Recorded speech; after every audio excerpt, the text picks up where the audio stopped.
How do we read this Bible and get an understanding of it?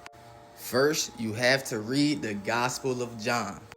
Reason being is because John is the only other person sent from the true Father other than Jesus. Continue to read that with peruse, meaning continue to read that very carefully.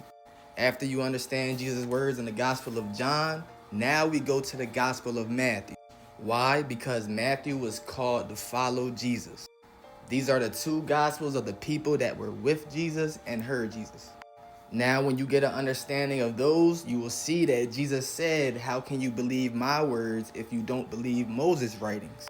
Now, this is when you go to Genesis and start to read from the beginning. And if you understood Jesus' words in the Gospel of John and Matthew, and then when you start to read Genesis, you will notice things. If you kept Jesus' word, you will notice how he was trying to tell people that they never heard the Father nor seen his shape at any time. And he told them plenty of verses letting them know no one has seen the Father. And then as you see in Moses' writings, as they're talking to Lord God and they're speaking to Lord God, you remember what Jesus said. And you will see how Lord God was sending evil spirits. You see how Lord God was telling the children of Israel to go to other nations, kill the children, the mothers, everything on the land. You will see how he comes in a fiery presence. You will notice how his glory is fire. And then after you read Moses' books, you start to go to Luke and Mark. And you notice how Luke and Mark, they're telling the same story that Matthew was telling.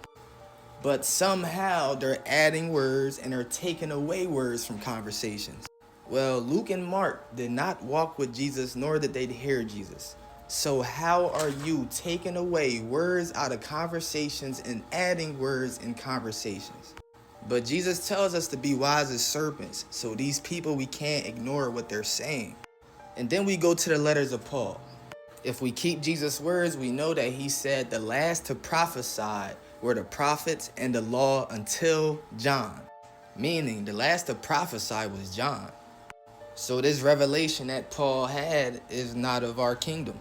And Paul also said the two people that were with him when this happened, he said they seen something but didn't hear nothing. But then when he talked about it again later, he said they heard something but didn't see nothing. And you will notice how Paul's doctrine contradicts what Jesus was saying.